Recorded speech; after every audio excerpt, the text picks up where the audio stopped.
भाई मुझे क्यों दिखा रहा है? तू ही बता देना इनमें से सबसे सेफ कौन सा होगा, वही लगा देंगे। सभी सेफ है यार, कोई भी उठा ले आंख मूंद करके, सभी एक जैसे हैं। चल यही लगा देते हैं। हाँ? ठीक है।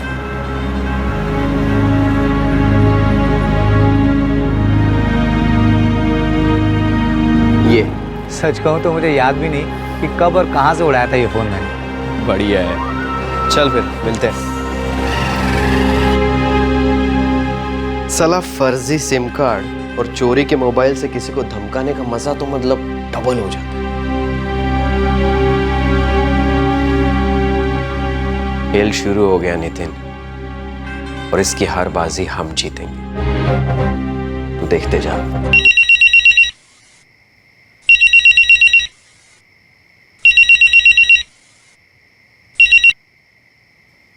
हेलो गिरीश सेठ, मैं अभी ऐसा कुछ धांसू जुमला बोलूंगा ना कि आपके पसीने छूट जाएंगे, और फिर आप डर के मारे पूछोगे कौन बोल रहा है। कौन बोल रहा है? बोला था ना, अब यही पूछेंगे। चलो पूछा है तो बता ही देते हैं, हम यमराज बोल रहे हैं। आपकी सांस का हर एकड़, हर स्क्वायर फीट अब हमारे हाथों में। सुना है काफी जमीन खरीदी गई है। देखो तुम जो भी हो, यमराज, और यमराज को तुम जो भी हो नहीं कहते गिरीश सेठ। अगर नाराज हो गया ना तो जान खींच लेगा। अगर जीना चाहते हो तो 1 करोड़ कैश रेडी रखो। देखो तुम जो भी हो, एक बात ध्यान से सुनो। ना मेरे पास फिजूल पैसा है, ना फिजूल टाइम।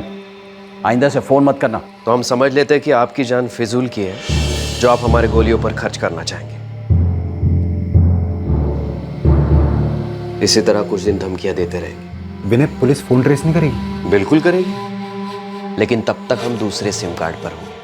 हर फर्जी सिम कार्ड और 2 नंबर का मोबाइल इंस्ट्रूमेंट पुलिस के साथ चूहे बिल्ली का गेम खेलता रहेगा, और तब तक हम अपना गेम बजा देंगे। किसी से नहीं का क्या मतलब है जी? कौन था फोन पर? अरे कोई नहीं, ऐसी कोई सरफिरा था। देखिए, मुझे मालूम है कि आपको कोई धमकियां दे रहा है। आप पुलिस के पास क्यों नहीं जाते? कुंती, पहले ना तुम आराम से बैठ जाओ। लेकिन पापा, आप हमेशा ये सब इतना लाइटली क्यों लेते हो?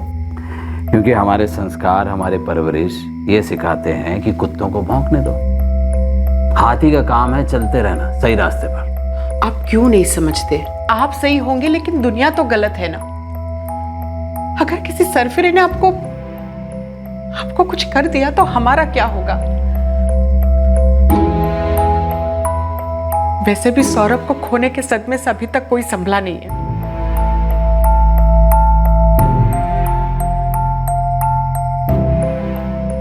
पापा, आप बिजनेस कीजिए ना।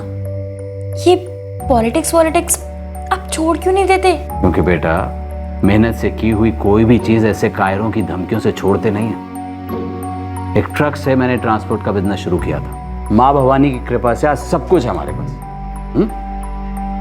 अरे खाना खाओ मेम साहिबो। अब धमकियों वाली गोलियां खत्म, अब असली वाली गोलियां चलेंगी। ना, तू बस बाइक चलाएगा ना, उसमें कोई मजा नहीं है। तुझे मजा चाहिए वो मैं तुझे अभी दिलवाता हूं, पर कल सुबह के लिए तैयार रहना। गिरीश कौशल की कहानी खत्म और हमारी शुरू। गिरीश कौशल बाड़मेर शहर का एक जाना पहचाना व्यक्ति था। उसका अच्छा खासा ट्रांसपोर्ट का बिजनेस था, प्रॉपर्टीज में भी डीलिंग्स थी, और इस सब के साथ साथ वो पॉलिटिक्स में भी काफी एक्टिव था। ऐसे आदमी की हत्या कर देने का मतलब रंगमंच के मुख्य किरदार को पहले ही अंक में मंच से बाहर कर देने जैसा था।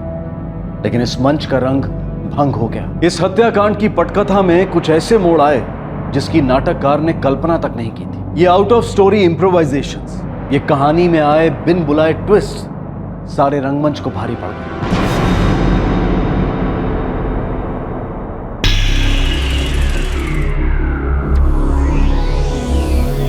आजा छोटे, शर्मा क्या रहा है? और कैसी है? हाँ जी छोटे, ये अपनी फिक्स्ड है। तू भी अपनी इनिंग खोल ही दे आज, क्यों? और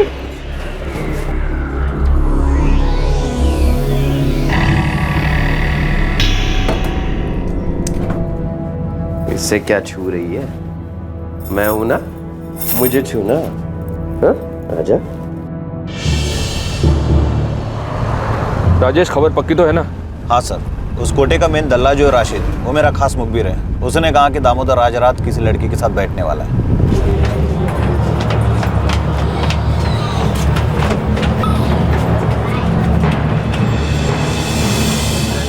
हुजूर, आप सब खैरियत तो है? ये दामोदर किस कमरे में है? साहब, हम अपने ग्राहकों को ना उनके दाम से जानते हैं, उनके नाम से नहीं। ए, डायलॉगबाजी बंद कर नगमा। अभी ये बता दामोदर कहाँ है? हम लोगों को पता है कि यहीं किसी कमरे में बैठा है वो। अरे साहब, धंधे का टाइम है, हर कमरे में कोई ना कोई मर्द तो मिलेगा ही ना आपको। तो समझ, तेरी मंदी का टाइम शुरू होने वाला है नगमा। राजेश, सरोजनी, यहाँ इस वक्त जितने भी मर्द हैं सबको अभी कभी घसीट के बाहर निकालो और लाइन अप करो। वो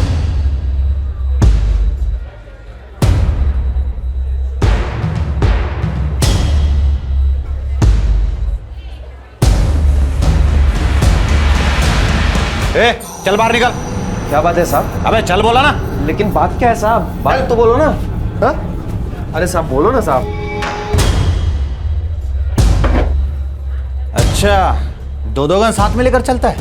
नहीं नहीं साहब, ये मेरी नहीं है साहब। ए, तेरी है क्या? नहीं साहब, इसी का है साहब। ए, क्या बोल रही है तू? मेरी नहीं है साहब।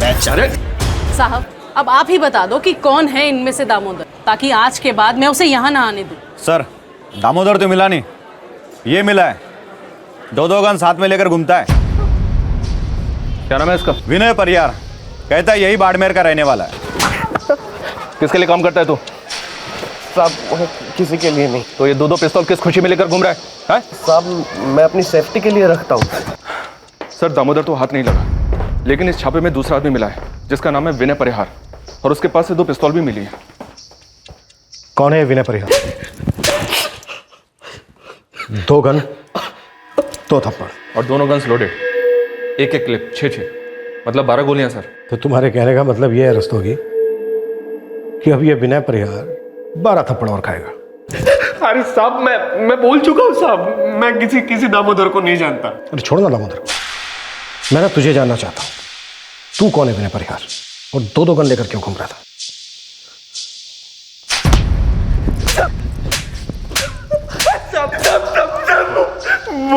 बोलता हूँ साहब, वो बंदूकें मेरी ही है साहब। मैं बंदूकें सप्लाई करने का धंधा करता हूँ, पर साहब मैं किसी दामोदर को नहीं जानता, सच्ची में साहब। रस्तोगी, इलीगल आर्म्स पोजीशन 1 लगा दो, और तब तक कुत्ता साले को जब तक कि दामोदर का पता नहीं बता देता।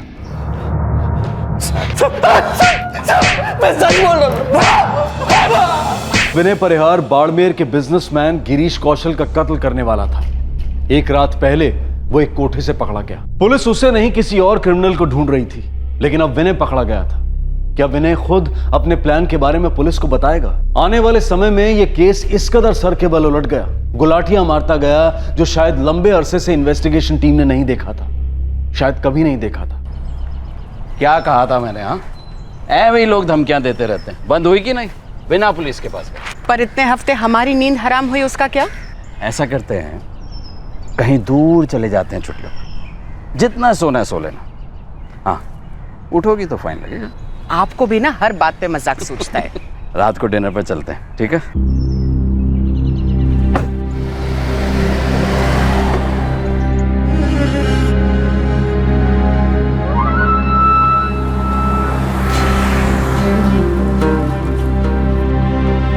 हाँ रमेश, बोल।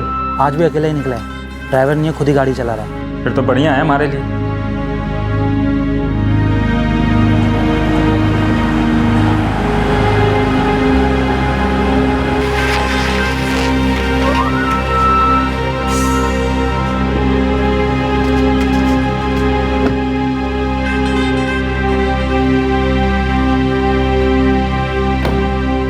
सुजीत यार, 5 दिन से नेट प्रैक्टिस ही चल रही है, चल मैच खेल ही डालते हैं।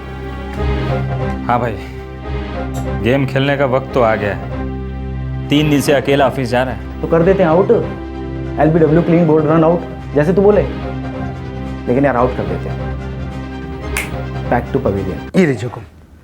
टोटल 3 बुकिंग है इस हफ्ते, 4 गाड़ी जाएंगी। ठीक है। अच्छा, वो अशोक जी का फोन आया था, जरा पूछ लेना क्या काम। हाँ जी। ठीक है। हाँ, वो अतुल कहाँ है? हुकुम, वो तो नदरोला वाली साइड पे गया।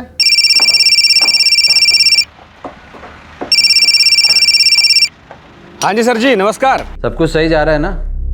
टाइम पर, बजट में? सर जी आप बेफिक्र रहिए, टाइम और पैसा दोनों बचा कर दूंगा आपको मैं। वैसे सर एक प्लॉट देख रखा है यहीं अपने नदरोला में। कहाँ पर है?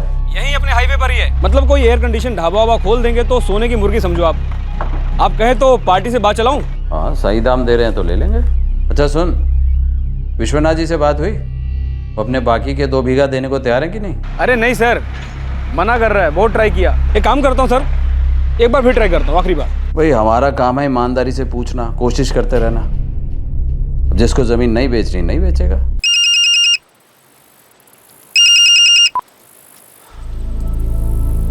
हाँ बोलो अतुल, क्या है? वही विश्वनाथ जी, विनती है आपसे, आखिरी बार ट्राई कर रहा हूँ। तुम आखिरी बार पूछ रहे हो ये हमें नहीं मालूम, लेकिन हम आखिरी बार कह रहे हैं कि वो 2 बीघा जमीन बिकाऊ नहीं है। कसम धंधे की, कमाल का दाम दिलाऊंगा आपको। वैसे भी आपके किस काम की है, बंजर पड़ी है, कुछ उगता उगता नहीं यहाँ पर। जमीन बंजर हो या सोने की खान, वो मेरी है और मेरी ही रहेगी। आई बात समझ में?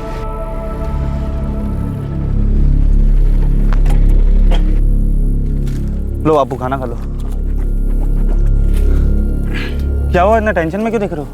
और ये फोन किसका था? वही गिरीश कौशल के एजेंट अतुल का। क्या चाहते हैं ये लोग? साये की तरह पीछे पड़ा है जमीन बेचने के लिए। कितनी बार बोल चुका हूँ कि जमीन नहीं बेचूंगा, पर सुनता ही नहीं है। 1 इंच नहीं दूंगा। आखिर समझते क्या है वो लोग? मैं और अरुण अभी निकल लेते हैं, 1 घंटे बाद तू भी चेकआउट मार लियो। हाँ ठीक है, फिर मिलते हैं यहाँ। हाँ ठीक है, चल। क्या बोला वकील? वो वकील साहब कह रहे हैं कि तुम पर आर्म्स एक्ट लग गया और उसमें बेल बड़ी मुश्किल से होती है, लगभग ना के बराबर।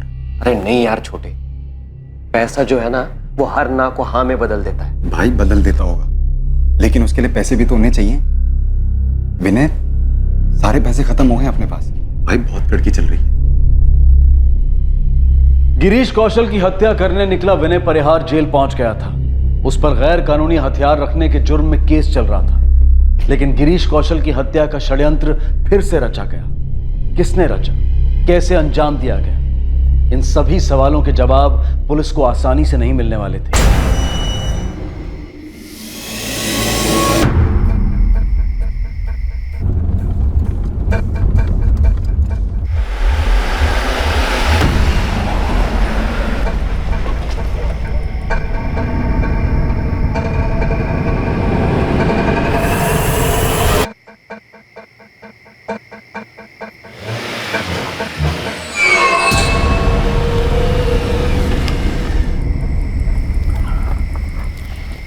हाय बाबा। हेलो बेटा।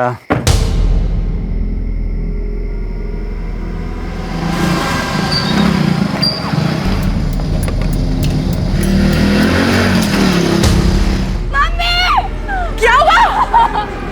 अरे कोई है? बचाओ! गिरीश उठिए ना, गिरीश! गिरीश!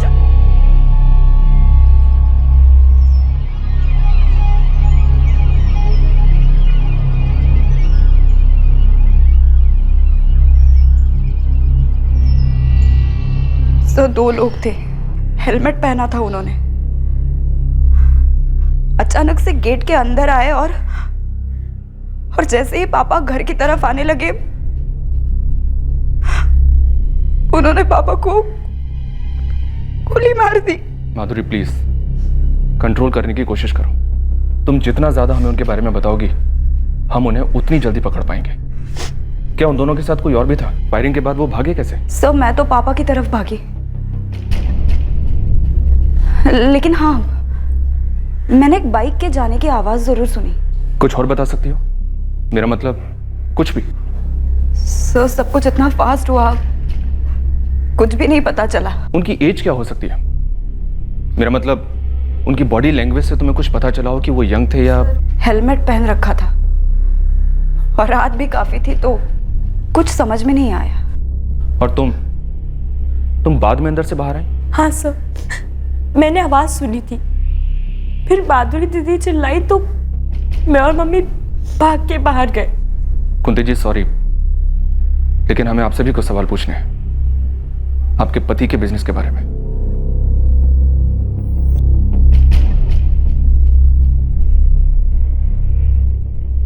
सर, इस गिरीश कौशल का बिजनेस काफी फैला हुआ है। ट्रांसपोर्ट, प्रॉपर्टी, जमीनों की खरीदारी, अलग अलग बिजनेस में पार्टनरशिप। पिछले दिनों इसने काफी जमीनें भी खरीदी थी। और इसके साथ पॉलिटिक्स भी। जी हाँ सर। बिजनेस, राइवलरी, जमीन, पॉलिटिक्स, दुश्मन तो कम नहीं है। शहर में काफी टेंशन है सर। दरअसल ये गिरीश कौशल क्लीन पॉलिटिक्स के लिए जाना जाता था, काफी सोशल वर्क भी किया करता था। और हाँ सर, बाड़मेर बंद के ऐलान की भी बात चल रही है। हेलमेट पहने 2 आदमी, 2 गोली सीने में, 2 गोली पेट में। सोगी, मुझे पेशेवर कातिलों का काम लगता है। बिल्कुल सर। तो फिर शुरुआत भी यहीं से करते हैं। अपने सारे खबरियों को काम पर लगा दो और पता करो कि इतने बड़े आदमी की सुपारी किसने दी थी और क्यों दी थी। सर, कुंती जी ने हमें बताया था कि धमकियां कुछ हफ्तों पहले से आनी शुरू हुई थी। मैंने उनसे कई बार कहा था सर कि पुलिस में शिकायत करिए, पर वो धमकियों को बड़े ही हल्के तरीके से लेते थे। मुझे अंदर से कोई डर लग रहा था ऐसा ही कुछ होने वाला। धमकियां किससे मिल रही थी गिरीश कौशल को और कब से? सर, गिरीश जी की फैमिली ने बताया कि उनको वो रात याद है जिस रात को धमकी का पहला फोन आया था। 12 अप्रैल की रात थी सर। उसके बाद मैंने उन्हें बार बार पूछा कि कौन है जिसने आपको धमकी दी, और वो धमकियां फिर हर दूसरे दिन आने लगी। हाँ कुंती, आज भी धमकी आई थी, लेकिन मैंने हमेशा की तरह मजाक में उड़ा दिया। क्या कहते हैं वो लोग? कौन है? चाहते क्या है? 1 करोड़ रुपए चाहते हैं। अब कौन है मुझे तो नहीं पता, वो पेशेवर एक्सटॉर्शन करने वाले लगते हैं। ये धमकियों का सिलसिला कितने दिनों तक चला? कुछ दिनों तक चला सर, उसके बाद अपने आप बंद हो गया। 1 करोड़ की डिमांड हुई थी। वैसे सर, अगर गिरीश जी के सारे बिजनेस का एस्टिमेट लगाया जाए तो कम से कम 50-100 करोड़ का आदमी तो था वो। रस्तों की पता करो कि ये धमकियां कौन दे रहा था और किसके कहने पर दे रहा था, और फिर बंद क्यों? मुझे धमकियां और उनका पैटर्न दोनों खटक रहा है। गिरीश कौशल के तेरों को फांसी दो, फांसी दो। गिरीश कौशल के तेरों को फांसी दो, फांसी दो। गिरीश कौशल को न्याय दो, न्याय दो, न्याय दो। गिरीश कौशल को न्याय दो, न्याय दो, न्याय। गिरीश कौशल अमर रहेंगे, अमर रहेंगे, अमर रहेंगे। गिरीश कौशल अमर रहेंगे, अमर रहेंगे, अमर रहेंगे।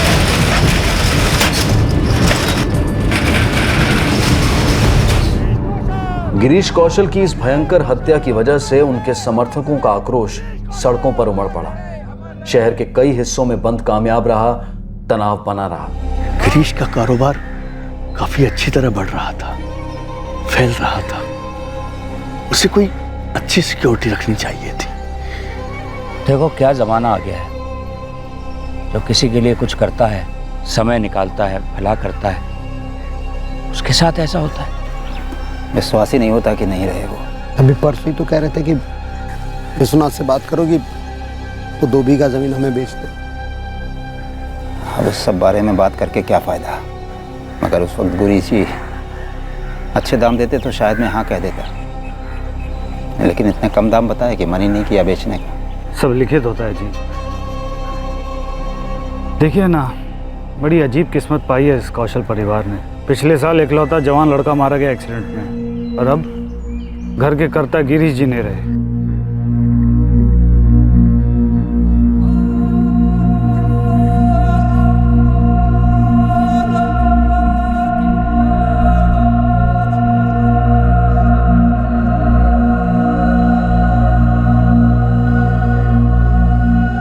सर, मैं उनके ट्रांसपोर्ट के बिजनेस का मैनेजर हूँ। गिरीश जी ने प्रॉपर्टी में काफी इन्वेस्टमेंट किया हुआ था, और उनकी सारी प्रॉपर्टी की देखभाल मैं करता हूँ। सर, गिरीश जी ग्रास रूट वर्कर से ऊपर उठे थे, लेकिन वो पॉलिटिशियन नहीं थे, कार्यकर्ता थे, हित चिंतक थे, जनता के आदमी थे सर वो। मैं मार्बल एक्सपोर्ट करता हूँ और गिरीश जी मेरे 30% के पार्टनर थे। एक्टिव नहीं थे, लेकिन फाइनेंस की कोई कमी नहीं थी उनकी तरफ से। फायदा किसको हो सकता है उनके मर्डर से प्रहलाद जी? ये बताना मुश्किल है सर। क्यों? कई लोग हैं क्या जिनको फायदा हो सकता है? नहीं सर, अब उनके मरने से नहीं बल्कि उनके जिंदा रहने से ज़्यादा फायदा था। जो लोग भी उनके संपर्क में आते थे, उनके दोस्त बनते थे, उनकी तो चांदी हो जाती। तो प्रहलाद जी किसी ने उन्हें मार दिया है और बताकर मारा है। धमकियां मिल रही थी उन्हें। गिरीश सर ऐसी धमकियों से कभी नहीं डरे। अब इतने बड़े आदमी थे, कोई ना कोई तो ऐसा होता ही था जो जलता था उनकी कामयाबी से। जलने वाले, धमकी देने वाले, या जो धमकियां दे सकते थे, सबके नाम चाहिए मुझे अभी।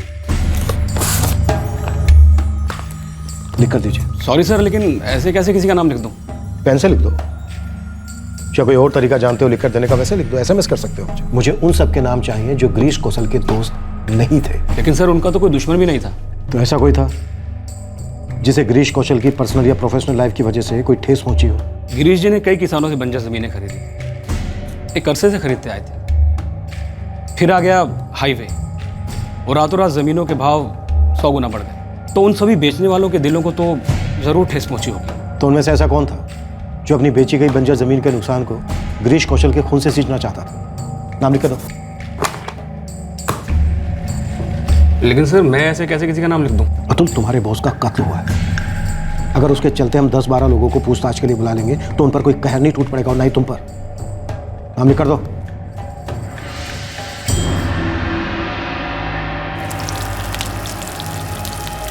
देखिए साहब, अपने बाड़मेर, जैसलमेर, उदयपुर, जयपुर में जितने भी गैंग हैं ना सुपारी वाले, हर जगह से एक ही जवाब आया है, नो। अच्छा, दिल्ली, मुंबई या कहीं और का कोई गैंग हो? उसकी रिसर्च अपनी चल रही है साहब, लेकिन मैं आपसे एक बात कहना चाह रहा था। गिरीश कौशल है ना, इसके नाम पे ना सॉलिड प्रॉपर्टी है और पूरा का पूरा पैसा ना सिर्फ और सिर्फ उसकी बीवी और 2 बेटियों के नाम पे जा रहा है। ये मैंने पता लगाया है साहब। सही पता लगाया तूने। तो साहब मैं क्या बोल रहा हूँ, अगर पैसा वैसे किसी का हाथ में तो जा नहीं रहा है तो इसको मारने का फ़ायदा नहीं है। तो हो सकता है ना कि पेशेवर सुपारी वालों का काम ना हो।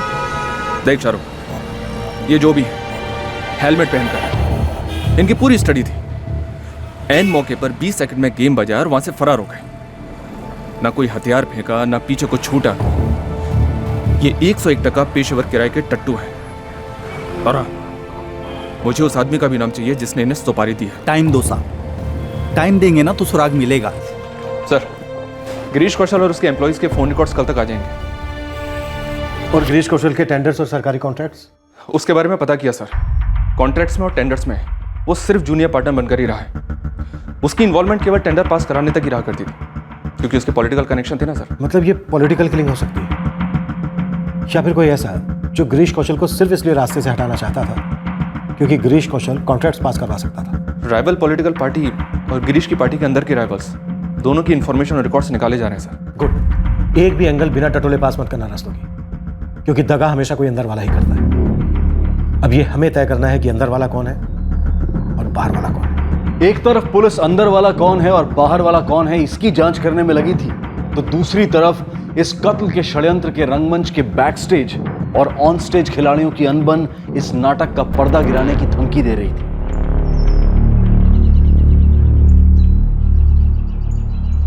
भाई काम हो गया, सब हो गया, अब क्यों रुकूं मैं इस रेगिस्तान में? यार अरुण, थोड़ा सा रुक जा यार। नहीं नहीं नहीं भाई, मुझे कल लखनऊ लौटना है। मेरी थोड़ी टेंशन चल रही है यार। भाई टेंशन मेरी भी चल रही है सुजीत। ये गिरीश कौशल कोई कद्दू बैगन तो था नहीं कि जिसको ठोकने के बाद उसी के इलाके में सीना तान कर घूमे। अब हमें अंडरग्राउंड होना पड़ेगा, और तू अच्छे से जानता है कि अंडरग्राउंड रहने के खर्चे होते हैं। यार कैसे पैसे दूं आज के आज यार? ओ भाई, तेरे उस गिरीश कौशल को ठोकना था, ठोक दिया ना हमने। अब हम अपने पैसे मांगे या नहीं? यार मैं कहाँ देने से मना कर रहा हूँ, लेकिन पार्टी नहीं दे रही है ना, मुकर गया है साला। तू अपने धंधे के 2 उसूल अच्छे से जानता है। पहला सुपारी ली तो पार्टी को उड़ाना पड़ता, और दूसरा जुबान दी, मुकर गया तो जुबान काटनी पड़ती है। ठीक है, मुझे 24 घंटे का टाइम दो, मैं फिर से बात करता हूँ पार्टी से।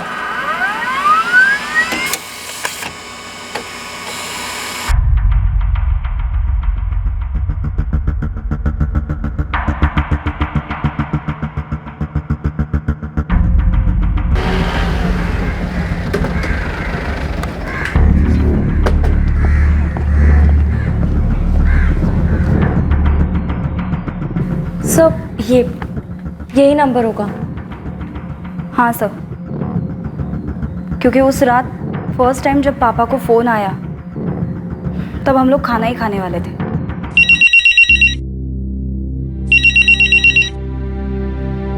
हेलो।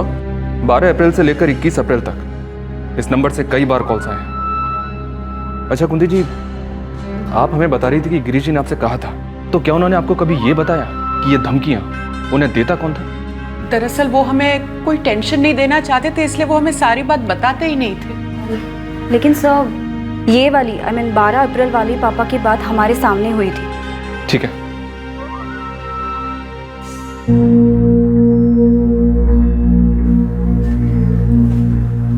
मम्मी, प्रहलाद अंकल का फोन था। कह रहे थे कि बिजनेस के सारे अकाउंट्स आपके नाम पे ट्रांसफर करने हैं। मैंने कितनी बार समझाती थी कि आपके बगैर हम तीनों के लिए मैनेज करना बहुत मुश्किल हो जाएगा, बहुत प्रॉब्लम हो जाएगी हमारे लिए, लेकिन वो सुन। मम्मी, मैं समझती हूँ हमें रोना चाहिए, आगे भी हम रोएंगे, लेकिन एक बात तो चेंज होने वाली नहीं है। पापा अब वापस नहीं आएंगे मम्मी। हमें उनके बिना मैनेज करना होगा, एक दूसरे की हेल्प करनी होगी मम्मी। अब बस यही रास्ता है। सर हमारा ये नंबर तो प्रीपेड है, अब तक तो 50 आइडेंटिटीज बदल चुका होगा। इतनी सारी आइडेंटिटीज का कोई रिकॉर्ड नहीं रखते तुम लोग? सर ये प्रीपेड सिम कार्ड का इतिहास बहुत लंबा चौड़ा होता है, किसी एक कस्टमर के पास नहीं रहता, आईडीज बदलती रहती हैं। फिर भी मैंने खंगाल के 50 एक नाम निकाले हैं इस आईडी के, वो मैं आपको भेज देता हूँ। बट सर हाँ, एक बात और है, इनमें से कई नाम फर्जी भी हो सकते हैं। इस सिम कार्ड की जो भी कुंडली है तुरंत भेज दे। सर सिम तो फर्जी ही निकला और इंस्ट्रूमेंट भी बाबा आदम के ज़माने का है, लेकिन फिर भी IMEI ट्रैकिंग के लिए डाल दिया है। दोस्तों की इस नंबर के पीछे ज़्यादा टाइम खर्च करने की ज़रूरत नहीं है। मुझे सीरियस डाउट है कि इस नंबर से कुछ हासिल होने वाला है। 12 अप्रैल से 21 अप्रैल के बीच गिरीश कौशल को धमकाने वाला मुझे नहीं लगता इस नंबर के थ्रू मिलने वाला है। सर कुंती जी और उनकी बेटी माधुरी ने बताया कि इस दौरान उन्हें कई सारे कॉल्स आए और फिर अचानक से बंद हो गए, और फिर 2 हफ्ते बाद 5 मई को अचानक से गिरीश कौशल का मर्डर हो जाता है। इतना लंबा गैप, और इस गैप में एक भी एक्सटॉर्शन का कॉल नहीं। मुझे तो लगता है सर ये एक्सटॉर्शन का केस है ही नहीं। हो सकता है ये कॉल्स हमारा ध्यान बटाने के लिए किए गए हो सकता है। आधे से ज्यादा किलर्स जो अपने आप को शातिर समझते हैं ऐसे ही मिसलीड बनाते हैं। हमें बस एक बार इस मिसलीड का पता चल जाए, किलर्स तक पहुंचने का रास्ता हमें अपने आप मिल जाएगा। रस्तोगी, मुझे अभी भी स्ट्रॉन्ग फीलिंग हो रही है कि कोई ना कोई अंदरूनी मामला है। पीड़ित गिरीश कौशल को 12 अप्रैल से लेकर 21 अप्रैल तक धमकियों वाले कॉल्स आए थे। बतौर एक्सटॉर्शन 1 करोड़ की कीमत भी मांगी गई थी, पर पुलिस को अब तक इस बात का कोई अंदाजा नहीं था कि इन कॉल्स का ताल्लुक उन्हीं की जेल में कैद एक युवक के साथ था।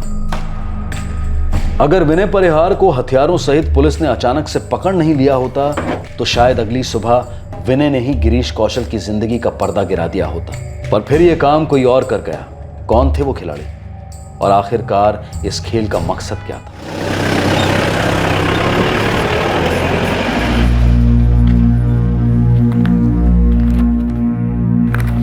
प्रहलाद अंकल, बहुत सी चीजें ऐसी हैं जो अब मुझे संभालनी है, जिनके बारे में मैं कुछ नहीं जानती। बेटा, मैं और अतुल है ना, हम दोनों तुम्हारे पापा के बहुत करीबी थे और विश्वास पात्र भी। उनके बहुत एहसान है हमारे ऊपर। तुम फिक्र मत करो, हम दोनों हैं ना तुम्हारी मदद करने के लिए। पापा बहुत हंसते रहते थे, सबको ऐसे दिखाते थे कि वो बहुत खुश है, लेकिन अंकल आप तो जानते ही होंगे, सौरभ भैया के जाने के बाद पापा अंदर से टूट चुके थे।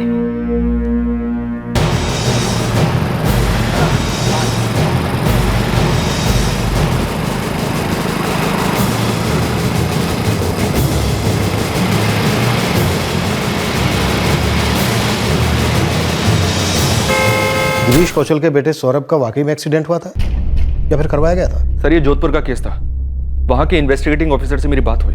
सौरभ कौशल की डेथ ऑन द स्पॉट हुई थी। किसी पर शक? शक की कोई गुंजाइश ही नहीं थी। एक्सीडेंट वाली कार हमारे जोधपुर के एक बिजनेसमैन की थी, वही लड़के को हॉस्पिटल लेके आए थे। गवाह थे 2-3, उन्होंने बताया कि लड़का रॉन्ग साइड पर बिना हेलमेट की गाड़ी चला रहा था। कार वाले का कोई फॉल्ट नहीं था, इसलिए हमने एक्सीडेंटल डेथ रिकॉर्ड रजिस्टर कर दिया। ADR फाइल करने के 1 महीने के बाद जोधपुर पुलिस ने इस केस को क्लोज कर दिया। हो सकता है एक्सीडेंट वाकई में हुआ। अपना खबरी नेटवर्क अभी तक खामोशी है। सबके सब एक ही बात बोल रहे हैं सर। स्टेट में, स्टेट के बाहर भी जितने भी जाने पहचाने सुपारी मर्डर गैंग्स हैं, उनमें से किसी का भी नाम सामने नहीं आ रहा है। गिरीश कौशल की लैंड डील्स की क्या कहानी है? सर उसने कई किसानों से कई बंजर जमीनें खरीदी थी, जो कि हाईवे बनने के बाद काफी कीमती हो गई। फिर तो कई लोगों के दिल चले होंगे। चले तो होंगे सर, वैसे उसके ज्यादातर सौदे ठीक ठाक ही गए थे। ज्यादातर? मेरा मतलब है सर, कुछ कोर्ट के अंदर सेटल हुए, कुछ कोर्ट के बाहर सेटल हुए। ओवरऑल सभी सेटल्ड ही थे। फिर फायदा किसे हो सकता है गिरीश कौशल के मरने से, या फिर उसे मरवाने से? 9 दिन तक एक्सटॉर्शन के कॉल आए, फिर अचानक बंद हो गए। क्यों? और उसके 2 हफ्ते बाद गिरीश कौशल का मर्डर हो जाता है। रस्तोगी, कहीं ऐसा तो नहीं है कि सारे जवाब हमारे सर के ऊपर मंडरा रहे हैं और हम उन्हें नाक के नीचे ढूंढ रहे हैं?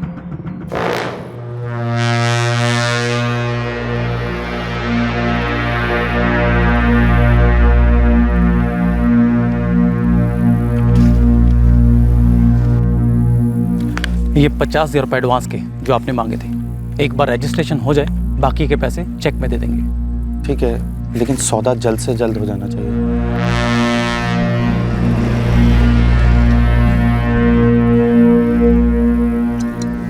विश्वनाथ जी, हमसे क्या गलती हो गई सरकार?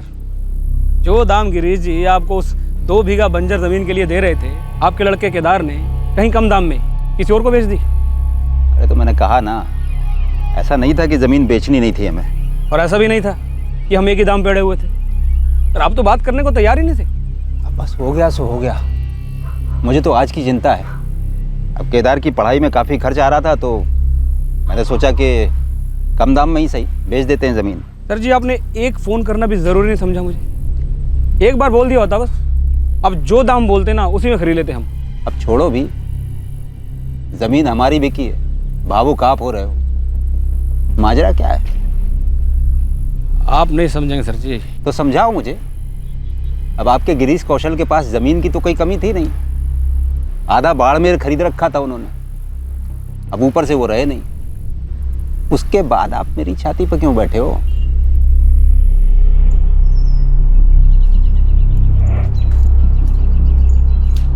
अरे सुन नितिन। जी काका। तेरे भाई विनय का क्या हाल है? बलदेव काका, मैं उसकी जमानत करवाने की कोशिश कर रहा हूँ। तुम दोनों भाइयों को कमरा इसलिए किराए पर दिया था कि तुम यहाँ बाड़मेर में पढ़ने आए हो, मगर पढ़ने के अलावा तुम लोगों ने सब कुछ किया। गैर कानूनी बंदूकों का धंधा तक। मतलब ये कि एक भी ढंग का काम नहीं। काका, आगे से ऐसा बिल्कुल भी नहीं होगा। आगे से ऐसा नहीं होगा क्योंकि तुम यहाँ रहोगे ही नहीं। मैं अचानक से कहाँ चला जाऊंगा? मैं क्या जानूँ? 1 हफ्ते का टाइम देता हूँ, कोई और कमरा ढूंढ लो। मेरे यहाँ अपराधी नहीं रह सकते।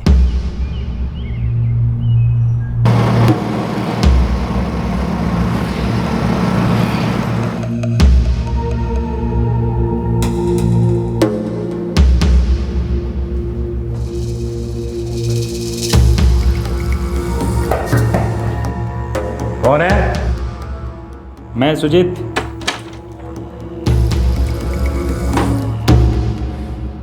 $50,000 है। 50 क्या होते हैं बे?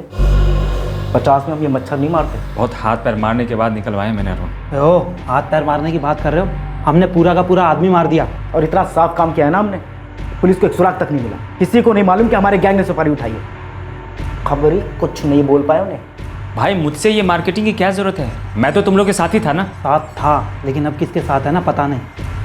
यार 50,000 दिए हैं अभी, बाकी के भी आ जाएंगे किस्तों में। देखो, हमने गिरीश कौशल को किस्तों में मारा है क्या बे? अबे अपनी जेब से 25,000 एडवांस दिया लोगों को काम का। इंपोर्टेड गन, पेट्रोल, कभी ये खर्चा कभी वो खर्चा, ऊपर से अपना दिमाग शांत रखो अलग। ऊपर से तू ये 50 पैसे खुले दिखा रहा है। 6 लाख का बात हुआ था ना? 6 लाख चाहिए कैश। भाई मैं भी तो यही चाहता हूँ कि तुम लोगों को 6 लाख दूं और चुकता करूं, लेकिन ये साला सामने वाली पार्टी की लगी पड़ी है, दे ही नहीं पा रही है। तो एक काम करते हैं ना, पार्टी को ही उड़ा देते हैं। जो आज नहीं दे पा रहा है वो कल कहाँ से देगा? अबे हमारा पैसा नहीं मिला कोई बात नहीं, लेकिन कम से कम दिल को सुकून तो रहेगा। जिसने हमारा पैसा मारा हमने उसको मार दिया। ना ना, पार्टी को कुछ भी हुआ इस वक्त तो बात बहुत बिगड़ जाएगी। हम सब फंस जाएंगे, जेल चले जाएंगे। तो तू एक काम कर, पार्टी से मिला दे मुझे, मीटिंग फिक्स करा दे मेरी। मैं आंखों में आकर डाल के खुद पूछ लूंगा कि भाई पैसे दे रहे हो या नहीं। ठीक है, बात करता हूँ पार्टी से। मेरा है।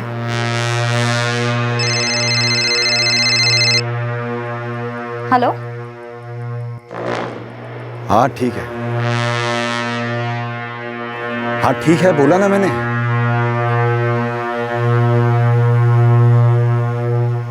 जमीन के बाकी पैसे कब देंगे केदार?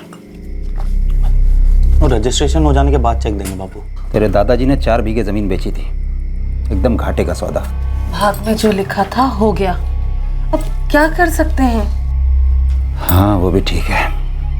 अब इतने सालों के बाद 2 बीघे बेचे, वो भी घाटे में गए। अब इसे भी भागी समझिए और बेकार के टेंशन ना लो बापू।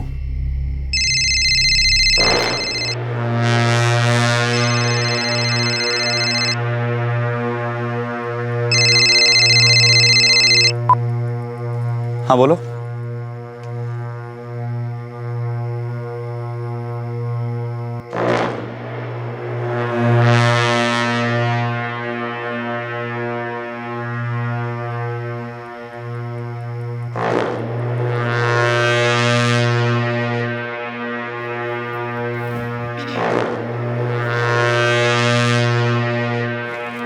किसका फोन था?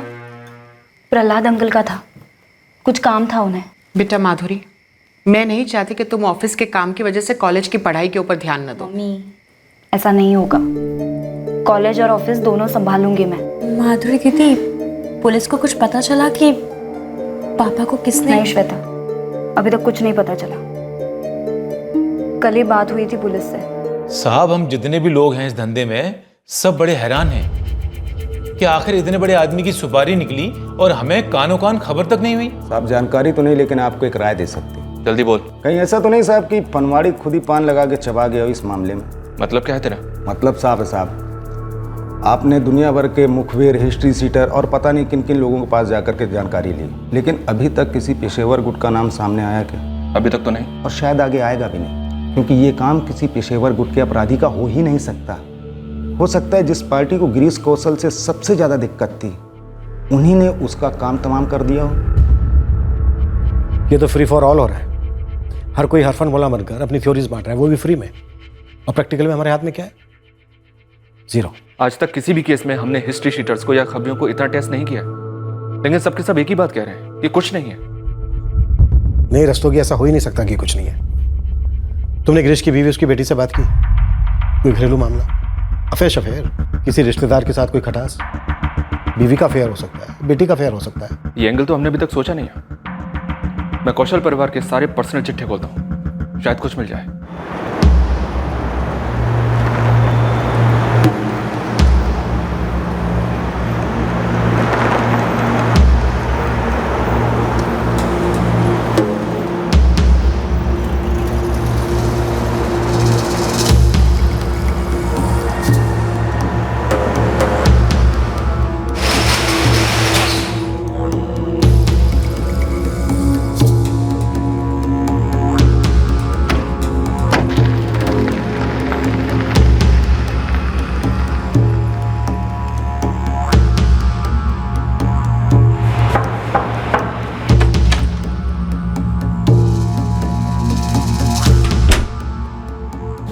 सुजीत का फोन था, कल आ रहा पार्टी को लेकर।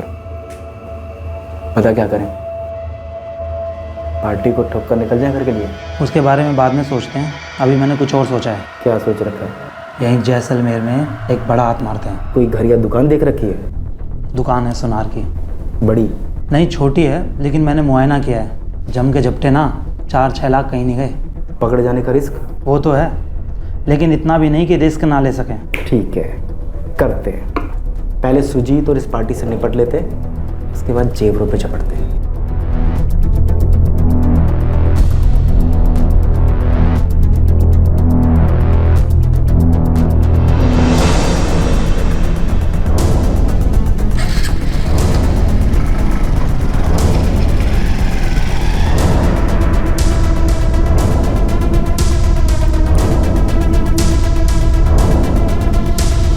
मम्मी, मैं कॉलेज जा रही हूँ, उसके बाद ऑफिस जाऊंगी, फिर घर लौटूंगी। ठीक है?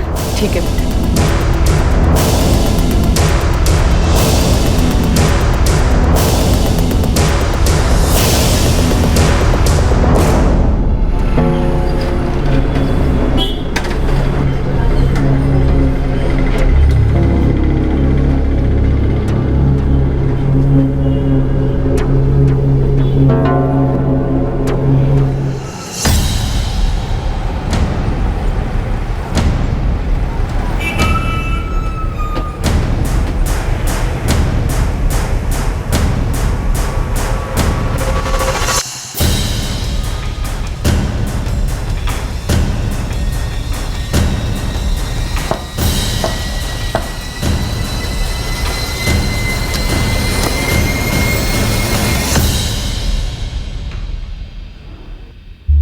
बेच के सिर्फ 50,000 ही एडवांस मिला था।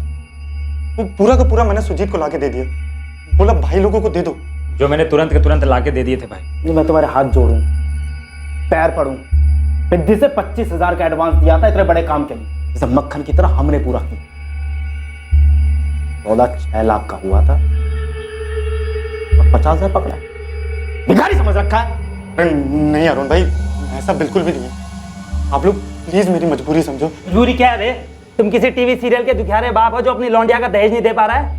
और हल्के से अगर मार्केट में बात फैला दी ना कि बाड़मेर का केदार है जिसने सुपारी दी थी, तो पुलिस कतरेगी तुम्हें सुपारी की तरह। ये क्या बात कर रहे हो आप? धमका रहे हो आप लोग मुझे? मैं भी तो पैसे ही कमाना चाह रहा था यार। अब साला धोबी का कुत्ता बन गया इन लोगों के बीच और तुम लोगों के बीच। तो फिर ये नितिन कौन? आए मुझे बता।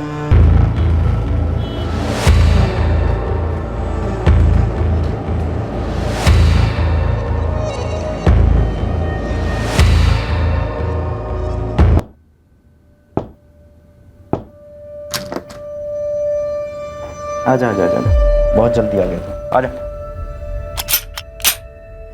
ये खून से सींची गई साजिश के रंगमंच पर हाहाकार मचना शुरू हो गया था। मूल मुद्दा था सुपारी की रकम जो हत्यारों तक नहीं पहुंच पाई थी और जिसकी वजह से नाटक के दूसरे अंक के पन्ने उथल पुथल हो रहे थे। इस रंगमंच पर यह अराजकता, यह बगावत तब शुरू हुई जब विनय परिहार नाम का एक खिलाड़ी हथियारों के साथ एक कोठे से पकड़ा गया। इलीगल आर्म्स पोजीशन एक्ट लगा दो और तब तक कुत्ता साले को जब तक कि दामोदर का पता नहीं बता देता। विनय परिहार उस रात पुलिस लॉकअप में फंस गया, जिसकी अगली सुबह वो खुद गिरीश कौशल की गोली मारकर हत्या करने वाला था। उस कोठे पर दामोदर नामक क्रिमिनल के लिए रेड हुई थी जब विनय बाय चांस पकड़ा गया था, क्योंकि उसके पास 2 बंदूकें थीं। साथ ही विनय का छोटा भाई नितिन भी गिरफ्तार हुआ था, जो उस वक्त विनय के साथ कोठे पर मौजूद था। नितिन की दूसरी सुबह ही जमानत हो गई थी। छोटे यार, जैसे तैसे करके मेरी जमानत का इंतजाम करवा दे यार। अपनी लाइफ का सबसे बड़ा काम बाकी नहीं रह सकता। विनय देख, मैंने एक वकील से बात कर रखी है। उसने कहा कि वो फुल ट्राई करेगा। साला वो दामोदर का बच्चा जो भी हो, उसको उसी दिन कोठे पे आना था। भाई केदार मिला था, पूछ रहा था काम कब तक होगा। सालो ऐसी भी क्या चढ़ी हुई थी जो तुम्हें कल रात ही कोठे पर जाना पड़ा? 2 दिन रुक कर नहीं जा सकते थे काम खत्म करने के बाद? भाई हमें थोड़ी ना पता था वहां रेड पड़ने वाली है। अरे तो अब काम का क्या होगा? हाँ, मुझे नहीं पता। मैं विनय से बात करता हूँ, कुछ प्लान करते हैं। अरे भाई, यहाँ बैठकर तो मैं गोली नहीं चला सकता ना। मैं बात करता हूँ एक बार और वकील से। जल्दी कर।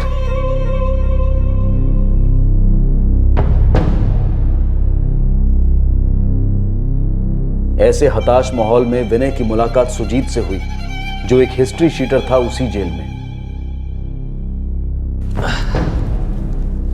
क्यों भाई, सुना है गन बेचते हो? क्यों चाहिए तुम्हें? घोड़े पर सवार, कहीं जाना भी तो होना चाहिए। कोई मंजिल तो हो, कोई निशाना तो हो। लोग हमेशा पहले निशाना चुनते हैं और फिर घोड़ा खरीदते हैं। तुम उल्टा करो, पहले घोड़ा खरीदो और उसके बाद निशाना तय करो। फिर तुम्हारे निशाने का क्या होगा? सुना मैंने उस लड़के से बातें हो रही थी तुम्हारी, भाई लगता है। क्या सुना तुमने? यही कि कुछ और काम करने निकले थे, लेकिन यहाँ फंस गए। फंस तो गया हो। जहाँ भी फंसे हो, मैं निकलने में मदद कर सकता हूँ, क्योंकि मैं कल सुबह निकल रहा हूँ यहाँ से। मेरी जमानत हो गई है। जल्दी बोलो, पार्टनरशिप में काम कर सकता हूँ। काम किया।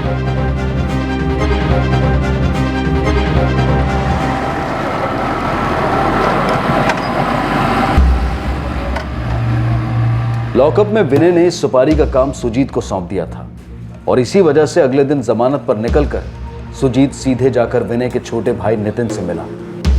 नितिन ने सुजीत को केदार से मिलवाया, जिसने ये कॉन्ट्रैक्ट लॉकअप में कैद विनय परिहार और उसके भाई नितिन को दे रखा था। देख भाई नितिन, मैं पहले से ही 1 लाख का एडवांस दे चुका हूँ विनय को। और विनय जेल में बंद है तो तुम्हारे 1 लाख भी बंद है।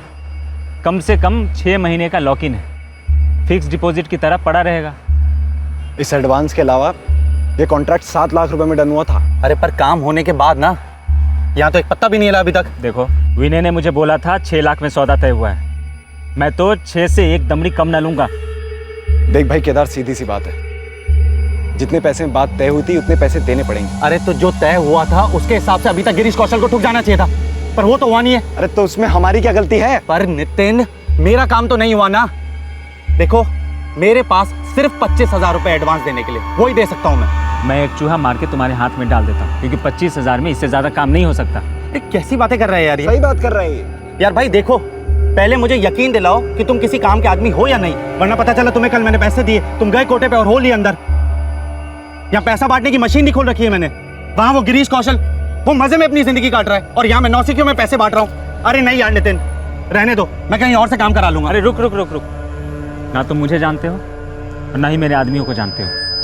हम लोग साफ काम करते हैं, शिकायत का मौका नहीं मिलेगा। लेकिन एडवांस तो 25,000 ही है। पैसा लो, काम करो, उसके बाद तुम्हें बाकी रकम मिलेगी।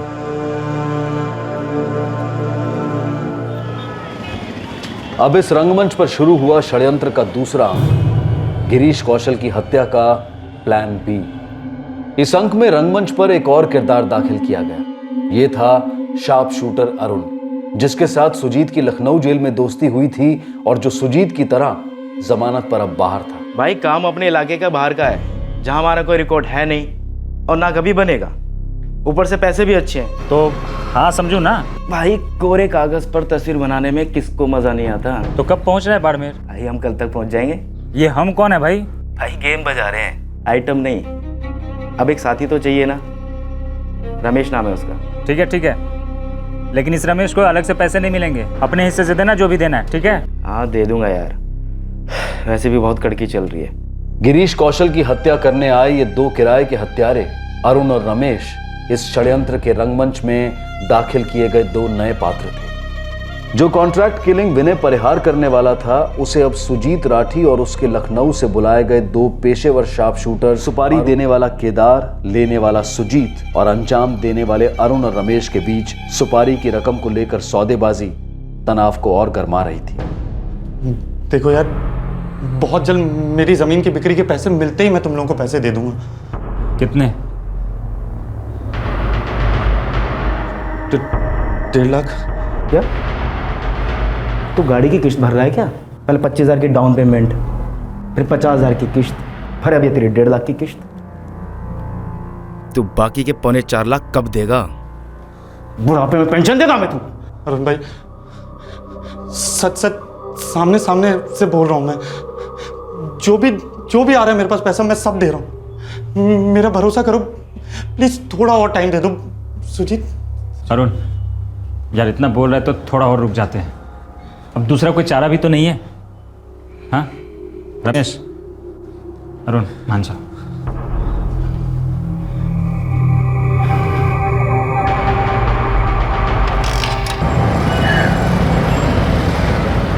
साला पेट्रोल तक का पैसा नहीं है मालूम। कड़की दूर करने का एक तरीका सोचा है मैंने। एक सुपारी हत्या का काम विनय परिहार के पास आया था, लेकिन उसकी गिरफ्तारी की वजह से वो काम सुजीत और उसकी टीम के पास गया। काम तो हुआ पर टीम को उसके पैसे नहीं मिले और उसकी भरपाई के लिए उन्होंने एक डाका डालने का प्लान बनाया। दूसरी तरफ पुलिस कड़ियां जोड़ने में लगी हुई थी कि गिरीश कौशल का कत्ल क्यों हुआ होगा, ताकि वो जल्द से जल्द हत्यारों तक पहुंच सके। लेकिन इस कत्ल का मकसद पर्दे के पीछे था। रंगमंच अब और गरमाने लगा था।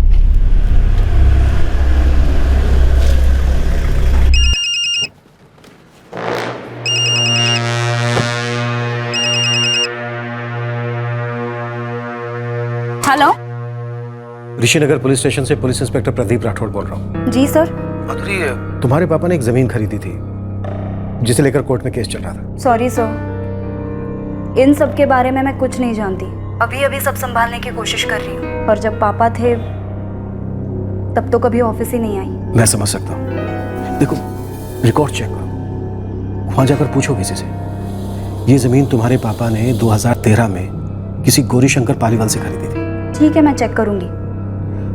लेकिन सर आप एक बार अतुल जी से बात कीजिए ना, क्योंकि पापा के प्रॉपर्टी मैटर्स वही संभालते थे। ठीक है, थैंक यू माधुरी। रस्तोगी, इस अतुल को बुलाओ और गौरीशंकर पालीवाल। लेकिन सर वो तो चल बसे। बेटा बलदेव पालीवाल है ना? हाँ सर। बुलाओ।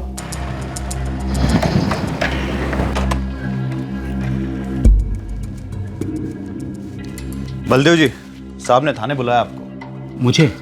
क्यों? अब आपके पिताजी गौरी शंकर जी ने गिरीश कौशल को कोई जमीन बेची थी ना? हाँ बेची थी तो। हाँ तो उसी के बारे में साहब को आपसे बातचीत करनी है, चलिए।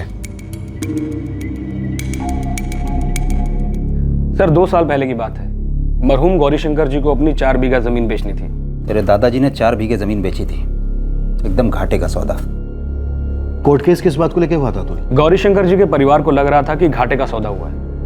अच्छा, हुआ था क्या घाटे का सौदा? सर कोई दूध पीते बच्चे तो थे नहीं, बात हुई, सौदा हुआ। अब घाटा मुनाफा तो हर धंधे में, हर सौदे में होता ही है। सर जी जमीन चाहे बंजर है पर इलाका टॉप का है, दाम तो मतलब यूं बढ़ने वाले हैं। ठीक है, गौरी शंकर जी को ऑफर दो, देखते हैं क्या कहते हैं।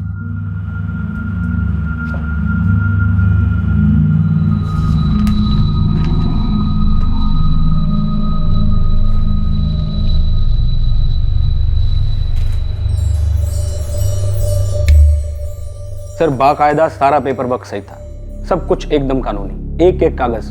फिर बस सर उन्हें लगा कि हमने कम दाम में जमीन खरीद ली है, इसलिए घसीट लिया कोर्ट में। केस का क्या नतीजा निकला? 1 साल केस चला, बाद में गिरीश जी वो केस जीत गए। जज ने साफ कहा था सर कि तुम लोगों को एक ऑफर दिया गया था, तुम लोगों ने ऑफर कबूल किया, जमीन बेच दी। अब कल को जमीन के दाम गिर भी सकते थे, अब बढ़ गए हैं, तो ये तो खरीदार का फायदा हुआ, इसमें फ्रॉड तो है नहीं, बिजनेस है। उसके बाद क्या हुआ? कुछ नहीं हुआ सर, थोड़ी अनबन थी उनकी तरफ से।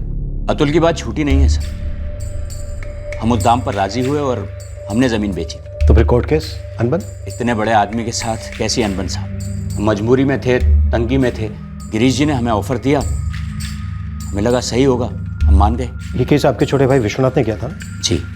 देखो बेटा, उस जमीन से अनाज वनाज तो उगना नहीं था, पूरी तरह से बंजर हो गई थी जमीन। बाबूजी जमीन हाईवे से लगकर थी, आप 5% और मांगते तो जरूर दे देते गिरीश जी। लेकिन भाई बेचने की गरज तो हम लोगों की थी ना। अब गिरीश कौशल जी कोई छोटे मोटे आदमी तो है नहीं, समाज में इज्जत है उनकी, उन्होंने सामने से आकर के दाम लगाए।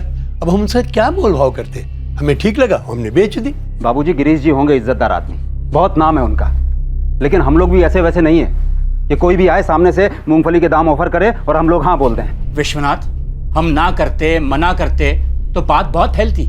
सबको लगता कि गिरीश जी ने हमारी जमीन देखी और नहीं खरीदी, कोई ये नहीं मानता कि हमने ना कहा। ये तो मतलब हमारी जमीन पर धब्बा सा लग जाता है आगे बेचने के लिए। ये तो कोई बात नहीं हुई बाबूजी कि डर की वजह से किसी भी पॉलिटिकल आदमी को जमीन बेच दो कि आगे नहीं बिकेगी, और डर के मारे 5% कम ले लो। आपको एक बार भी लगा नहीं कि ये घाटे का सौदा है? लगा विश्वनाथ, इसीलिए हमने सौदेबाजी की, उस अतुल के सामने अपने दाम रखे, मगर उस अतुल ने हमसे कहा कि ये रेट होगा तो ही गिरीश जी खरीदेंगे। वैसे भी हम दूसरी पार्टी से बात कर ही रहे थे, वो तो अतुल ने जोर दिया कि आप गिरीश जी से मिलो, उन्हीं को बेचना सही रहेगा। हाँ, ये तो मीठी धमकी हो गई कि गिरीश जी को ही बेचो। आप लोगों को मालूम है कि जमीन के दाम कितने बढ़ रहे हैं? हमारे बाप दादाओं की जमीन, हमारी पुश्तैनी जमीन, और उसका फायदा सिर्फ और सिर्फ उनको क्यों मिले? ये तो फ्रॉड है, सरासर फ्रॉड।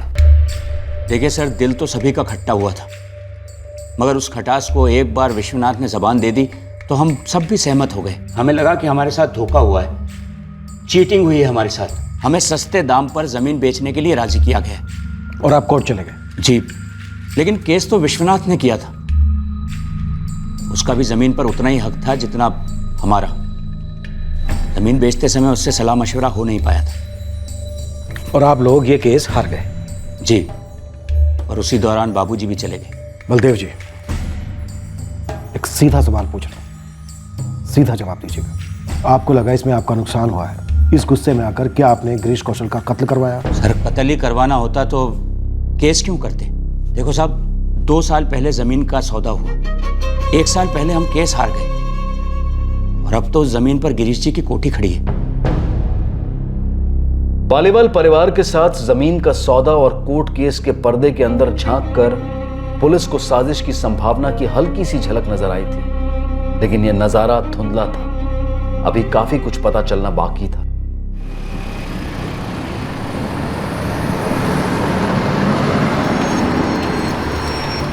हाँ बोल चारो।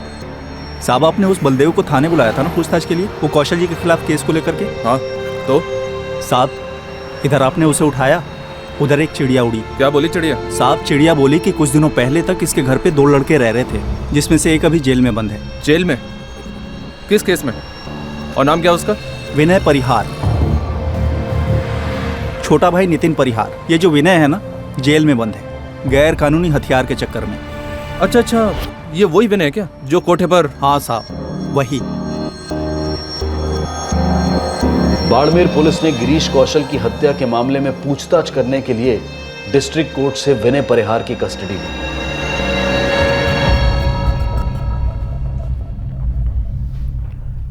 हाँ, विनय और नितिन नाम है उनके, यहीं किराए पर रह रहे थे। मैंने नितिन से कहा कि कमरा खाली कर दो। क्यों? हरकतें तो देखिए उनकी। वो विनय बंदूकों का धंधा कर रहा था, जेल में है अभी। गिरीश कौशल? कौन साहब? मैं किसी को नहीं जानता। अगर हमने सारी गोलियां तेरे सीने और पेट के बजाय तेरे थोबड़े पर दाग दी ना, तेरी विलायती पिस्तौल से, तो तुझे भी कोई नहीं पहचान पाएगा। और तेरी लावारिश लाश का क्रियाक्रम हम पुलिस वालों को करना पड़ेगा। साहब देखिए, मैं मानता हूँ कि मैं बंदूकें सप्लाई करने का धंधा करता हूँ, इसके लिए मैं पकड़ा भी गया।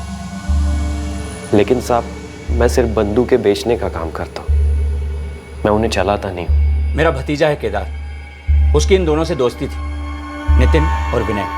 वही उन्हें लेकर आया था, कह रहा था कि इन्हें कमरा किराए पर चाहिए। मैंने भरोसा किया और उन्हें कमरा किराए पर दे दिया। फिर क्या साहब, जिस दिन वो विनय गिरफ्तार हुआ, मुझे तो झटका लगा कि वो इन सब में शामिल है। मैंने नितिन को कहा कि 1 हफ्ता है तुम्हारे पास, घर खाली कर दो, और वो निकल गया। साहब मैं सच बोल रहा हूँ, मैं और मेरा छोटा भाई नितिन हम कोटे पे मजे मारने गए थे, तब गलती से फूटी किस्मत मेरी, मैं पकड़ा गया। लेकिन सब नितिन का मेरे इस धंधे से कोई वास्ता नहीं है, वो तो बेचारा है। तू अजमेर का रहने वाला है ना? जी साहब। तो यहाँ बाड़मेर में क्या कर रहा है? मैं और नितिन दोनों अनाथ हैं, हमारा आगे पीछे कोई नहीं है। वो तो नितिन का एक दोस्त है केदार, वो यहाँ का ही है। उसने बोला यहाँ काम वाम मिल जाएगा। सर, मैं जब अजमेर में था तब नितिन मेरा क्लासमेट था। वो कॉलेज ड्रॉप आउट था, लेकिन मैंने अपनी पढ़ाई पूरी करी और यहाँ आ गया। तब नितिन और उसका बड़ा भाई विनय वो यहाँ पर काम की तलाश में आ गए। रहने के लिए उनके पास जगह नहीं थी, तो मैंने बलदेव ताऊ जी से कहा उनको कमरा दे दीजिए। तो तुम जानते थे कि विनय क्या काम करता है? नहीं सर, अगर जानता तो मैं विनय से कभी बात नहीं करता, और अब तो मैं नितिन से भी बात नहीं करता हूँ। साहब वैसी लगी पड़ी है, ये कौन गिरीश कौशल है, क्या माजरा है, मुझे कुछ नहीं मालूम सर। और वहां जेल में बैठकर मैं किसी को कैसे मार सकता हूँ? मैंने कहा कि तूने मारा है उसे, गन बेचने के धंधे में।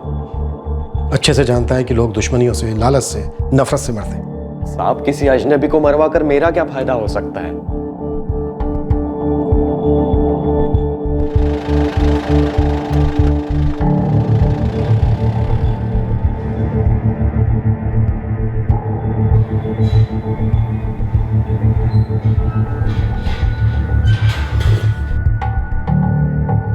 षड्यंत्र के रंगमंच के अहम किरदार, शायद सूत्रधार, पुलिस की नाक के नीचे थे, उनके सामने थे, लेकिन दिल्ली अभी बहुत दूर थी। ढेर सारी कड़ियां जुड़नी अभी बाकी थी। कत्ल का मकसद सामने उभर कर तो आ रहा था, लेकिन ये इस रंगमंच के किरदारों के मासूम मुखौटों के पीछे छिपा था। ये लोग हत्यारे हैं बापू, 1 पैसा कम ना लेंगे, और जो दिया वो तो बिल्कुल ही मंजूर नहीं है इनको। तो क्या करें बेटा? पता नहीं बापू।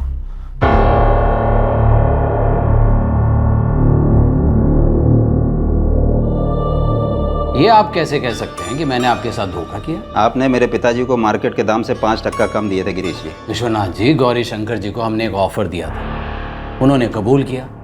हमने सारे पैसे टाइम पर दिए और कागजात बिल्कुल सही है। हाँ, लेकिन दाम सही नहीं है। आप मुझे 5% और दे दीजिए बस। अरे आपको 5% दे दूंगा तो जिन जिन से जमीन खरीदी है सारे लाइन लगा के खड़े हो जाएंगे। मैं मदद नहीं बांटता हूँ, ईमानदारी से बिजनेस करता हूँ। गिरीश जी, जमीन के दाम देखिए कितने बढ़ रहे हैं, आपको करोड़ों का मुनाफा होगा। एक बात बताइए, अगर दाम गिर जाते मैं आपसे पैसे मांगता, आप देते? ये तो कोई बात नहीं हुई गिरीश जी। या तो आप मेरे हक का मुझे 5% दे दीजिए, या मेरी जमीन वापस दे दीजिए, मैं कोई दूसरा खरीदार ढूंढ लूंगा। बचकानी बातें मत करिए विश्वनाथ जी। उस जमीन पर मैंने कोठी बांधना शुरू कर दिया। हाँ तो तुलवा दीजिए उसे, मेरी जमीन वापस कर दीजिए। ठीक है, आप अपनी जमीन वापस ले लीजिए, लेकिन बेचूंगा मैं आज के दाम पर। मैं तब के दाम पर 5% मांग रहा हूँ, आज के दाम पर नहीं मांग रहा हूँ। कमाल है, कभी 5% मांग रहे हैं, कभी अपनी जमीन वापस मांग रहे हैं। सच बात यह है, मैं आपको दोनों नहीं दे सकता और नहीं दूंगा। देखिए गिरीश जी, इतना लालच अच्छी बात नहीं है। अरे इतनी बेवकूफ़ी भी ठीक नहीं है विश्वनाथ जी। कोई भी आपकी मांग को जायज़ नहीं ठहराएगा। अदालत समझेगी मेरी बात को। अदालत आपके दबाव में नहीं है, आपसे डरती नहीं है अदालत। विश्वनाथ जी, मेरा कारोबार पूरी तरह से साफ है, मुझे किसी से डरने की कोई ज़रूरत नहीं है। देख लीजिए गिरीश जी, अदालत में केस खिंच जाएगा तो बहुत महंगा पड़ेगा। आप मुझे धमकियां दे रहे हैं? हाँ, मैं आपसे अभी तक इतनी तमीज़ और इज्जत से बात कर रहा हूँ। तो आप मेरा 5% देंगे नहीं? जो तय था दे दिया गया है, उसके ऊपर एक पैसा भी नहीं। आइंदा से आप ऐसी मांगे मत लेकर आइएगा। जय श्री राम। राम का नाम लेकर हरकतें रावणों वाली कर रहे हैं। याद है, रावण की लंका जल गई थी पूरी की पूरी। अदालत?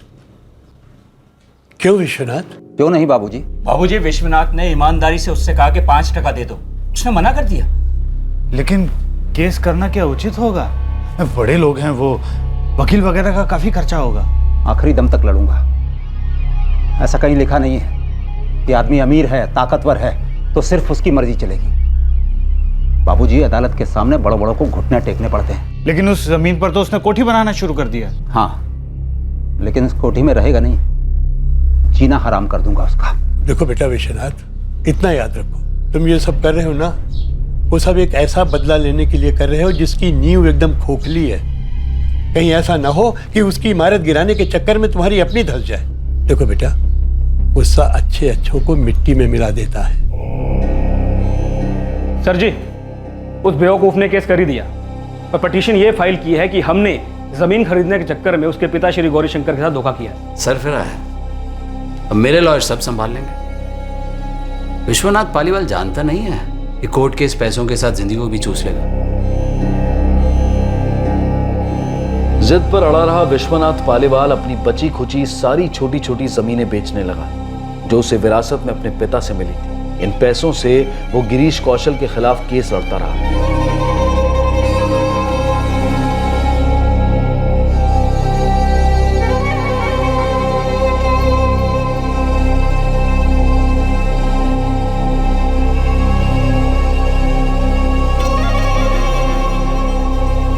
पर अदालत का फैसला गिरीश कौशल के पक्ष में आया।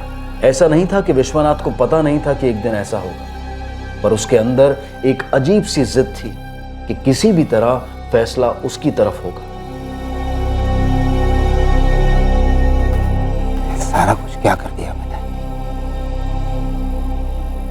पहले कोर्ट केस, फिर ये, और मिला क्या? कुछ भी नहीं। मैं देख क्यों नहीं पाया केदार कि सब कुछ खत्म हो जाएगा, डूब जाएंगे हम लोग। बहुत बड़ी गलती हुई है हमसे, बहुत बड़ी गलती हुई है हमसे।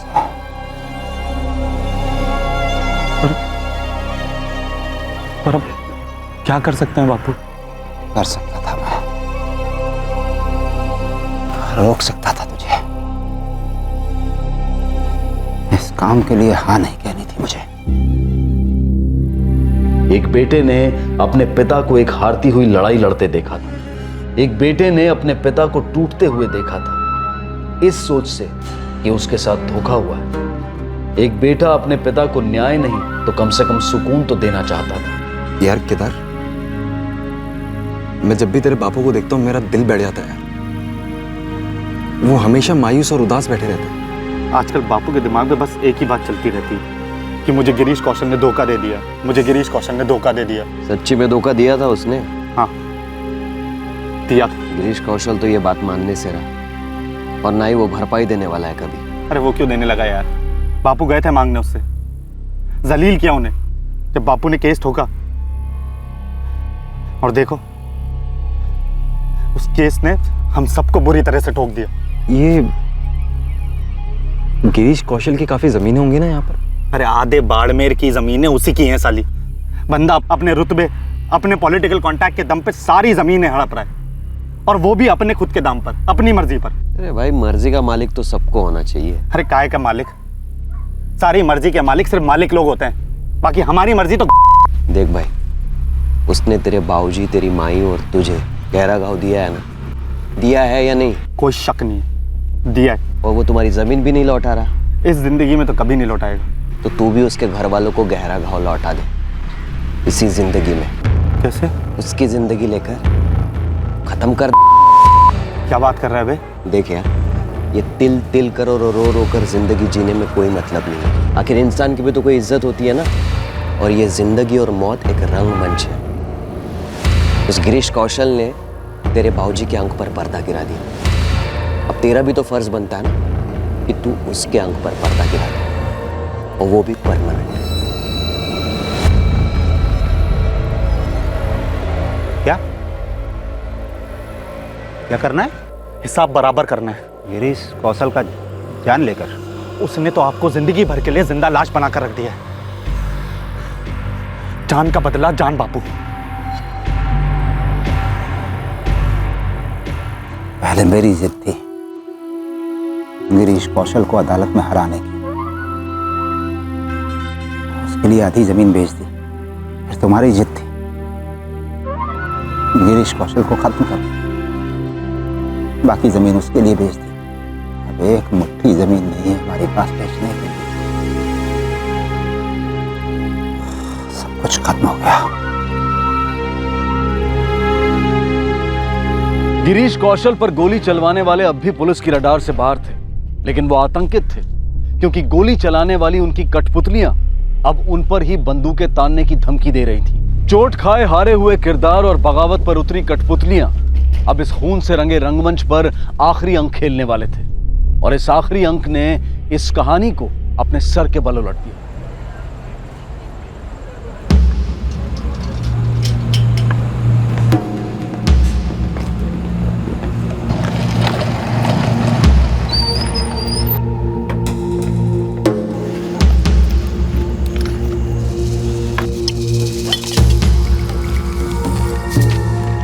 हम लोग अपनी बाइक पर दुकान के यहाँ तक आएंगे, इतनी दूरी पर।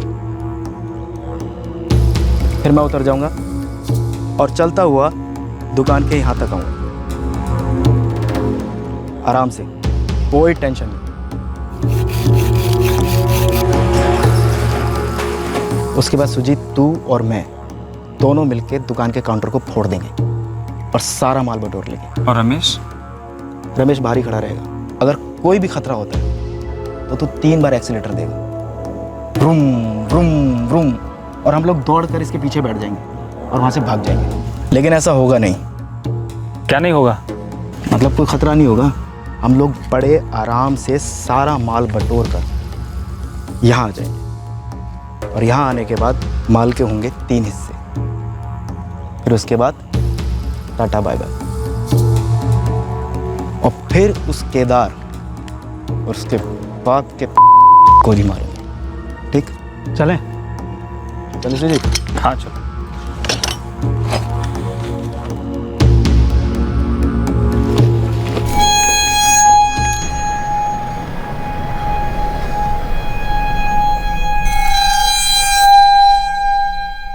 भगत नगर के पास से खबरी की इंफॉर्मेशन आई है, 3 आदमी बाइक पर कोई दुकान लूटने चले हैं। उनके पास हथियार हो सकते हैं। सभी पेट्रोल टीम को आगाह किया जाता है। Over and out.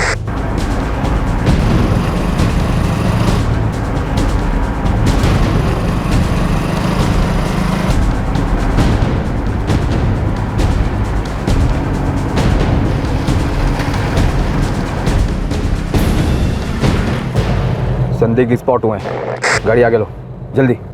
कुछ गड़बड़ लग रही है यार। अरे भगा भगा भगा भगा भगा।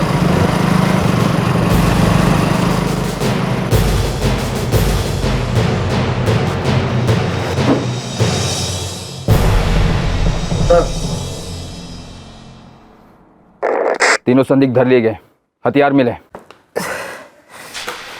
साहब मारी मत साहब, हम कोई दुकान नहीं लूट रहे थे, हम अपने गांव जा रहे थे। कौन सा गांव? बंदूकपुर? वो बंदूकें हम अपनी हिफाजत के लिए रखते हैं। वो औजार हमारे साहब, मिस्त्री हम। तो तुम सब शरीफ मेहनती मिस्त्री हो, और हम लोग कौन है? पुलिस वाले? ना ना, हम तो यमराज हैं। क्यों? साहब मारी मत साहब, हम जोरी की दुकान लूटने जा रहे थे साहब। कौन सी दुकान? साहब वो जो जयंती चौक पे। तुम लोग तो यहाँ के नहीं लगते। कौन से नरक से आए हो? क्या क्या पाप किए हैं पहले? साहब सच बोल रहे हैं साहब, हमने ये काम पहली बार किया सर। हम यही पास के गांव के हैं, पोखरन। पोखरन तुम्हारा गांव है? पोखरन में कहाँ से हो? बता तो बताओ। वो साहब वो गांव का नाम है हा?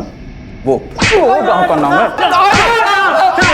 मारना मत साहब, हम दोनों लखनऊ से हैं और ये बाड़मेर से साहब। अरे बंदूक वाले मिस्त्री वो गांव के। माधव सिंह। जी साहब। अब असली वाली पिटाई शुरू करो उनकी। जी।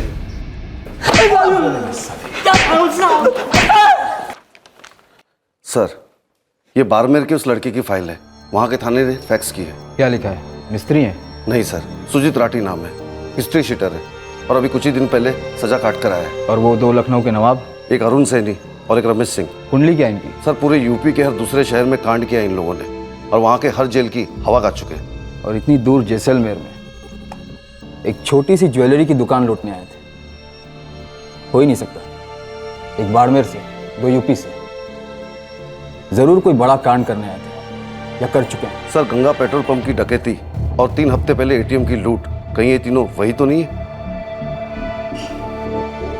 Good morning. कैसी कटी रात? अच्छा सुनो, लखनऊ के नवाबों और बाड़मेर के बादशाह, आज 11 बजे मुझे कोर्ट में पेश होना है 2 केसेस लेकर। पहला है पेट्रोल पंप पर डकैती, जहाँ 3 नकाबपोश बंदे थे, और दूसरा एटीएम की लूट, जहाँ 2 थे, पर हम 3 बताएंगे। साथ ही 3 मर्डर केसेस जो काफ़ी दिनों से सूखे सूखे जा रहे हैं। क्या कहते हो? सारे के सारे केसेस तुम लोगों के सिर पे मर दूं? हाँ, मंजूर है? ज़्यादा सोचो मत, तुरंत बता दो कि तुम तीनों क्या करने आए थे यहाँ पे, क्योंकि मुझे पता है कि सिर्फ गहने लूटने तो नहीं आए थे तुम लोग यहाँ पे। सब यकीन कीजिए हमारा, हम यहाँ जौहरी की दुकान लूटने आए थे। ठीक है, मान लिया। कोर्ट में मजिस्ट्रेट के सामने भी यही कहना, फिर देखते हैं वो क्या कहते हैं। मोहन सिंह। जी साहब। इन तीनों को तैयार करो, आज कोर्ट में इनकी पेशी है 11 बजे। 5 केसेस में ये तीनों मुख्य आरोपी होंगे। 4 चश्मदीद गवाह तैयार करो, अपने वही रोज वाले। जी साहब। और आज शाम को हम पार्टी करेंगे। 5 केसेस एक दिन में, बम्पर धमाका है भाई। साहब रुकिए, हम लोगों ने बाड़मेर में एक कांड किया था जिसके पैसे नहीं मिले थे। कड़की चल रही थी, इसीलिए ज्वेलरी शॉप का प्लान बना। क्या कांड किया था बाड़मेर में? मर्डर था सर। ये हुई ना बात। किसका किया था? क्या नाम था उसका? गिरीश कौशल। गिरीश कौशल? ये तो बाड़मेर का बहुत चर्चित मर्डर केस है। जी सर। चलो शुरू हो जाओ, पूरी स्टोरी एकदम शुरुआत से। अच्छी खबर है सर, गिरीश कौशल मर्डर केस क्रैक हो गया है। क्या? कौन लोग थे? विनय परिहार। 12 अप्रैल से 21 अप्रैल के बीच गिरीश कौशल को जो धमकियां मिल रही थी वो इसी विनय परिहार ने दी थी। कोठे की रेड में जो पकड़ा गया था वो विनय परिहार? जी हाँ सर, वो तो बाई चांस हमें वहां मिल गया। वैसे तो वो बंदूकों का सप्लायर है, लेकिन वो 2 बंदूकें उसने खुद के लिए रखी थी, जिनसे अगले दिन वो गिरीश कौशल का कत्ल करने वाला था। क्यों? उसने सुपारी ली थी सर। कुछ करने से पहले ही हमने उसे पकड़ लिया और जेल में डाल दिया। जेल में उसकी मुलाकात हुई हिस्ट्री शीटर सुजीत राठी से। ये राठी अगले दिन रिहा होने वाला था, तो वो सुपारी इसने सुजीत राठी को दी थी। फिर इस सुजीत राठी ने अपने 2 दोस्त लखनऊ से बुलवाए, हिस्ट्री शीटर। इन दोनों की यूपी में लंबी हिस्ट्री है, अरुण सैनी और रमेश सिंह। इन तीनों ने मिलकर गिरीश कौशल का कत्ल कर दिया और अब तीनों पकड़े गए। कहाँ पकड़े गए? जैसलमेर में। वहां ये तीनों किसी जौहरी की दुकान में लूटपाट करने वाले थे। पुलिस को एक टिप मिली, कल रात को इन तीनों को धर लिया। धुलाई के बाद सब उगल दिया तीनों ने। ये तो किसी के हाथ की कठपुतलियां रस होगी। और किसके हाथ में थी? वही सर जिन पर हमें शक था। जमीन का मामला, विश्वनाथ पालीवाल और उसका बेटा केदार पालीवाल।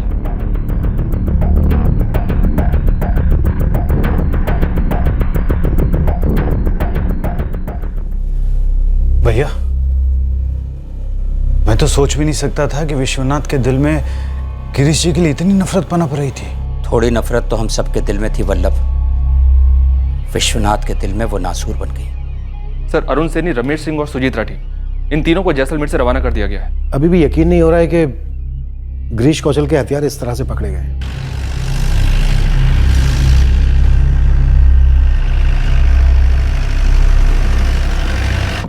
सर, विनय परिहार का छोटा भाई नितिन पकड़ा गया है। वो जोधपुर में ही कहीं छिपा बैठा था, उसे वहां से उठा लिया गया है और वो यहाँ के लिए पार्सल भी हो चुका है।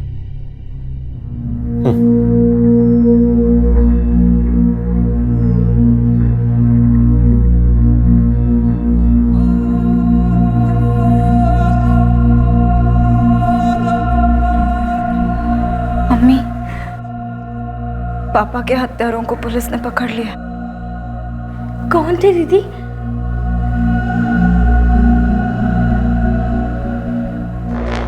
आखिरकार इस रंगमंच पर पर्दा गिर गया। मंच पर मौत का तांडव करने वाली कठपुतलियां और उनकी डोर पकड़कर उन्हें नचवाने वाले कठपुतलीकार सभी अब एक ही जगह पर पहुंच गए हैं, जहां हर मुजरिम पहुंचता है, जेल।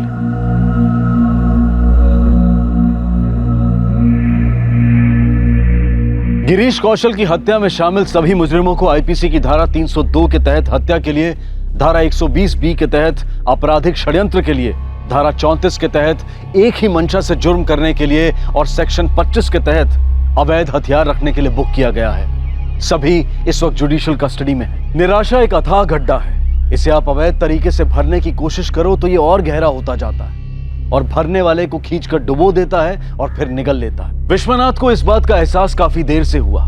उसकी निराशा ने, उसके बेबुनियाद गुस्से ने, उसकी कड़वाहट ने पहले उसके बेटे के विवेक और जमीर को शिकार बनाया और फिर एक ऐसे आदमी की हत्या करवाई जिससे कौशल परिवार पूरी तरह से चूर चूर हो गया। इस केस में मंझे हुए पेशेवर खूनी शामिल थे, लेकिन फिर भी वो परफेक्ट मर्डर से कोसों दूर थे। ऐसा शायद समझा जा सकता है कि अगर वो लोग गहनों की दुकान को लूटने नहीं जाते तो ये हाई प्रोफाइल केस एक अनसुलझा केस बनकर रह जाता।